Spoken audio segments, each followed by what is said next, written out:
Hey, what's up? It's MaiYang from Mixinthedark, and I am so proud to say welcome to Season 4. Mixinthedark has come a really long way. Season 4 marks our 4th year of telling scary stories. If you're new to the podcast, first, welcome. My name is MaiYang, and I'm the host of Mixinthedark. I started this podcast because I was basically on this search for the scariest true story told, and one thing led to another, and now we're up 4 years listening and reading all kinds of scary experiences. I also have this hidden goal of educating others about the Hmong culture and other mixed cultures through storytelling. I am always open to listening and learning about other cultures and their stories. So if you have a story to share, you can send it to me at myxinthedark@gmail.com. We have gained so many supporters during our 4-year journey, and it ranges from elementary school aged kids to adults in their 50s. And this may mean nothing to you, but I am just so amazed at the amount of support shown for Mixinthedark. We've been able to reach 124 countries and 4,000 different cities. Our top 5 listeners from around the world besides the United States are Australia, Canada, Philippines, India, and the United Kingdom. Our top 5 cities are Minneapolis, Sacramento, Chicago, Fresno, and Columbus, and that is crazy. We are all over the place. So shout outs to you all and everyone else who has been keeping up with Mixinthedark. I've been working on different projects behind the scenes involving this podcast, so please stay tuned for all of those.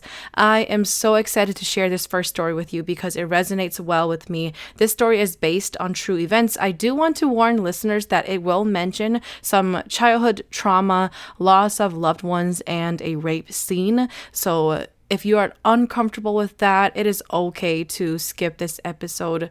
Come back the next time that I have an episode up. And with that said, please allow me to tell you this story. Enjoy.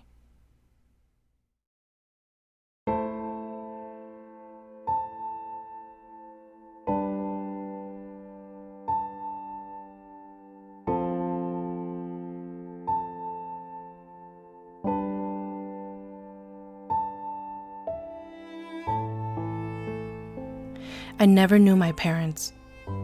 I was told that their car was hit by a drunk driver as they were coming home one evening from the farm. All parties involved did not survive. I don't remember any of this because I was just 1 or 2 years old at the time. People who know this would often say to me that it's a good thing that I was still small and I don't remember any of it. Otherwise, I would have been very sad. They can say all they want, but they are not me, and they have not experienced loss like this, even if it is something you can't remember. Growing up with no parents, whether or not I remember them, makes me feel like I have this forever empty spot in my life. The worst part of it is knowing that you have parents and having to live with the fact that you will never get to know them. Shortly after my parents passed, I was told that the relatives decided that I would live with my dad's only brother. He had 5 kids of his own, so as you would imagine, I quickly became a burden for them. They did not treat me badly, but they definitely did not treat me like one of their own either. I vaguely remember things that they would do when I was younger, and I always questioned these things to myself. For example, I would get a hamburger meal from McDonald's while the rest of the kids would get Big Mac meals, or I would get a shopping spree at the thrift store while the other kids get new clothes from Walmart and Target. Just really simple things like that. I know someone is going to say, just be grateful for what you're given. Yes, I know, and I totally am, but to me, even if I was just a kid at the time, it did not feel right and it wasn't fair for me. It was like they did not hate me, but they also did not love me either. It's hard to explain. You definitely just knew that you were the ugly duckling and you did not belong. I knew not to say anything out loud because I feared getting in trouble. At the time, I had no one to run to for help. Anyway, besides feeling like the oddball in the family, it did not help that I started experiencing really weird things as I was growing up. My first experience happened when I was probably 7 or 8 years old. I remember it clearly because it was when my aunt and uncle took us out to the farmer's market. I'd never been to this market before, and it was huge. I remember that I was very excited for this day and I was extremely happy to be there. We were by a booth that sold ice cream. My aunt was taking our orders. We were only allowed one flavor, so I told her that I wanted a strawberry ice cream and a waffle cone. I watched the guy behind the counter build our ice cream. One by one, we were handed ours. For some reason, it was just really fun watching the guy scoop up ice cream and watching him hand it to happy kids. And at that moment, my aunt treated all of us kids fairly by only allowing one flavor each kid. This made me feel very happy and included. I swear it was only 2 seconds when I looked back and realized that my uncle's family was no longer standing by the ice cream booth. I panicked. I looked toward the nearby booths, hoping that they did not go too far, but I did not see anyone familiar. I remembered my aunt was wearing a red sweater, so I quickly scanned the crowd for anything red. Tears started to form in my eyes. At that moment, I knew I was lost. I instantly felt scared, but I also felt embarrassed to be lost because I was such a big kid. I held in my tears and started to go down the aisle of small shops, guessing which way they would have gone. I tried to remember where they parked their car and thought that maybe I would just go there and wait. I felt completely hopeless and I was too shy to ask for help. It was probably only 10 minutes when something caught my eyes. It was someone wearing Hmoob clothes. This person had on what looked like the more traditional Hmoob clothes. The clothing just looked older. The skirt was a darker white. It was more stiff than flowy. The person had on a black shirt with a blue collar and blue cuffs. She was turned away from me. I remember thinking, yes, thank you, Lord, a Hmong person. I was way more comfortable asking a Hmong person for help. She was a good 20 feet or so away from me. I assumed that maybe she was there as a performer. I saw that she turned into one of the booths, so I picked up my pace to make sure I could catch her before I lost her too. I got to the booth that she turned at. I noticed that it was a booth that sold old jewelry and it was owned by a Caucasian lady. My hopes went down again. I lost her. It was then that I heard my cousin's voice. There she is! I looked to my right and my uncle's family was there. What happened? Where did you go? My uncle asked me. Scared that I was going to get in trouble, I just looked at them and didn't say a word. I shrugged. For the first time, I was so relieved to see my uncle. My uncle told me to stay close and to not wander off again. The rest of the day went as planned. That night, something strange happened to me. I was helping my cousin wash the dishes. I was rinsing the dishes while she washed. My little hands just weren't fast enough for her, so she kept filling my side of the sink. She kept laughing at me and told me that she was racing me, so I had better hurry. I giggled and told her that I can only wash as fast as the water runs. The sink water was slow, so it made droplets a lot lighter. At least, that was my excuse for being slow. It was then that I felt a quick breeze brush past part of my bangs and made it fall over my face. I looked in front of me where our kitchen window was. It was closed. Is there a crack in the window or something? I asked my cousin. She examined the window while washing. I don't think so. Why? She answered. I told her that I felt a little wind push past through my forehead. She just laughed, and she joked that I was making up more excuses for being slow. We joked about it, and that was that. It was that day and moving forward that I started to feel eyes on me. Very small things would happen. I would catch tiny glimpses of a shadow in the corner of my eyes or feel something hovering over me while I was alone. I would feel cold spots around the house. I never did anything or told anyone about it because I honestly did not want to think too much about it, and I also did not want to hassle my aunt and uncle. I guess you can say I just kind of got used to it. I slept down in the basement by myself. There were a few times where I heard soft humming at night. I would get so spooked and run upstairs to sleep on the couch. My uncle would wake up to find me sleeping on the couch and ask me what was wrong.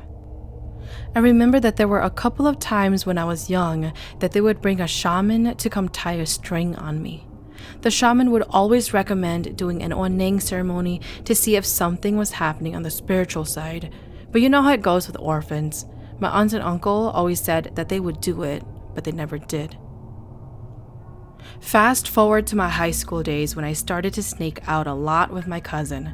My cousin was right around my age. We went to the same high school, and we did a lot of things together. My cousin and I were like best friends, and we would often also get in trouble together. Even if that was the case, she made me feel like family finally. My cousin and I loved going out to house parties. I don't even know how we haven't gotten in trouble yet. I guess it helped that I slept downstairs in the basement while everyone slept on the second floor of the house. I also had my own entrance through the basement to the backyard, kind of like a back cellar door. One night, we decided that we were going to sneak out to go to one of our friends' house party. When we got to the house party, everything seemed normal. I know we were a bunch of irresponsible 17-year-olds doing really sketchy stuff, but what's life without a little fun and recklessness? When we got to the house, I thought that I was going to see more girls than guys, but my cousin's guy friend also invited a bunch of his friends. Everyone was chatting it up and we were all having a great time. Every house party that we were at often involved drugs and alcohol. I was too chicken to try drugs, but I did enjoy drinking.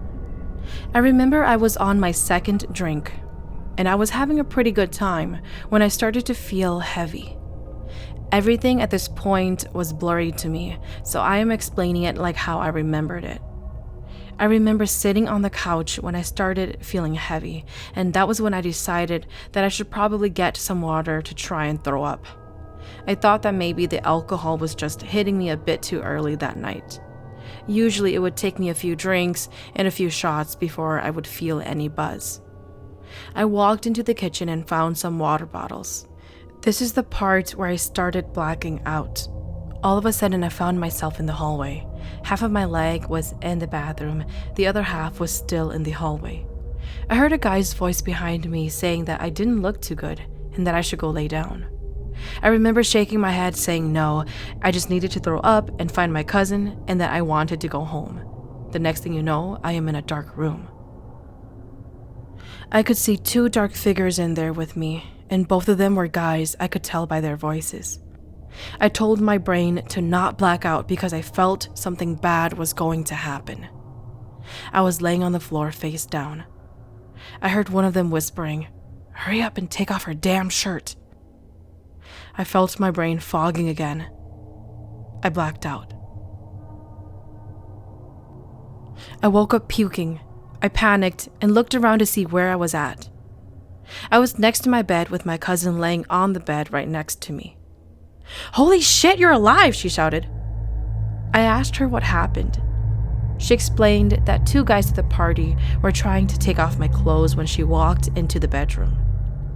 She had a few of our friends help her dress me and then had her guy friend and his buddy help carry me to the car to go home. She said the party ended when they found me because there were lots of confrontations, yelling, and threats to call the police. "Did they do anything to me, the two guys?" I asked her. She shrugged and said they claimed I threw up and that they were just trying to get me out of my dirty clothes. But we know that was a bunch of BS. My cousin said that she doesn't think they got a chance to do anything with me because they were in the middle of taking off my pants when she barged in. My shirt was halfway off. We think they may have drugged me. Ugh, I hated myself for not knowing any better. I felt violated and disgusted. I don't even know how to explain the shame, guilt, and heartache I felt during this time. I did learn my lesson though. I stopped going out. I also stopped talking to my cousin since her guy friend's boys screwed me over.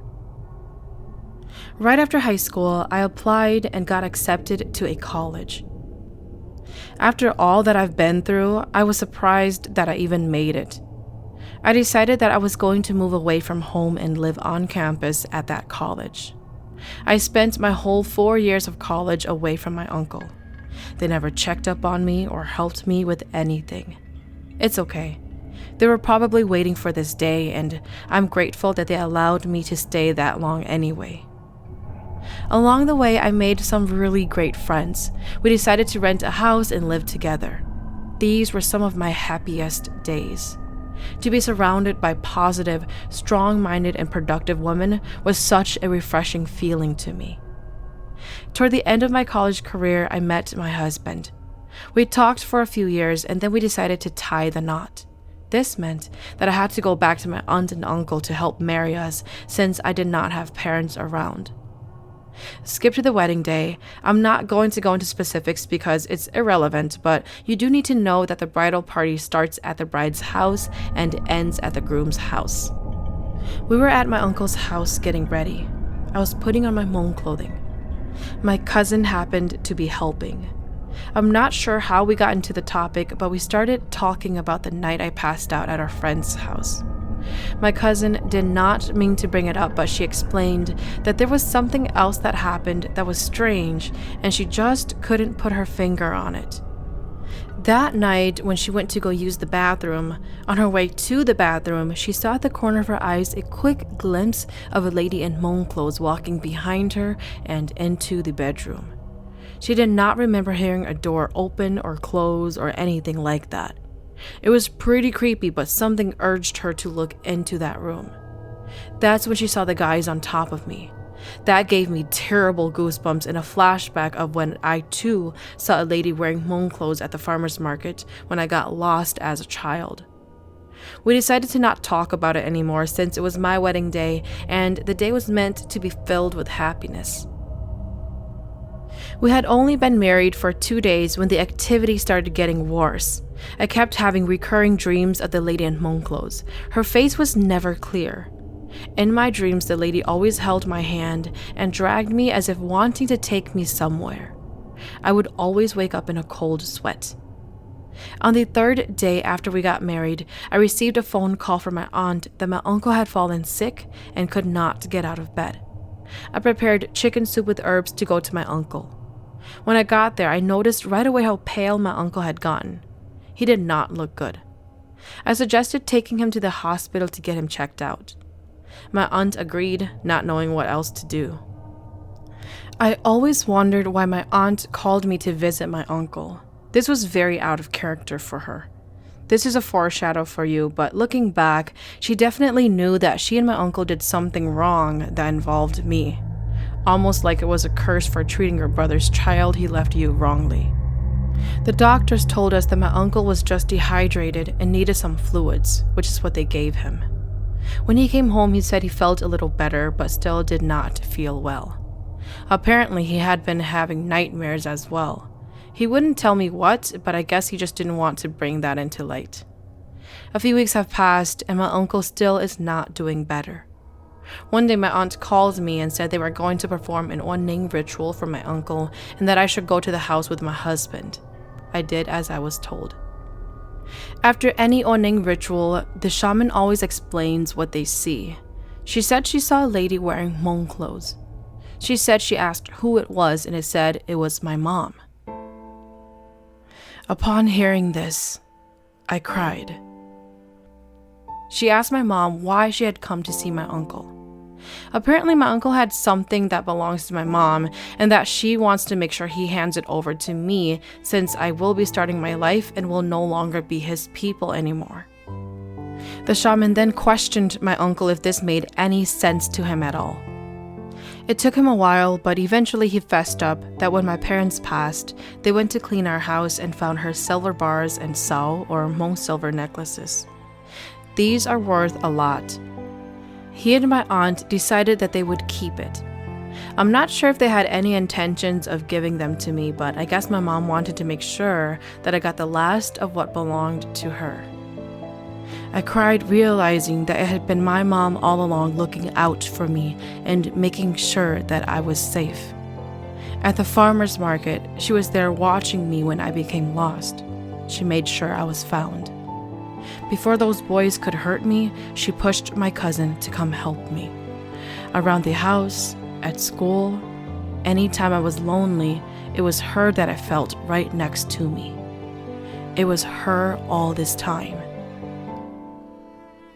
Eventually, My aunt and uncle handed over my mom's valuables, and my uncle got better almost immediately. It's been about 10 years since this happened, and in that time, I no longer felt a presence with me, nor did I see shadows anymore. The lady in Hmoob Clothes is no longer with me. I would like to think that my mom is finally at peace, and she knows that I have someone with me protecting me now. I hope to see her someday in my dreams so that I can thank her. Maybe one day I'll see the lady in Hmoob Clothes again.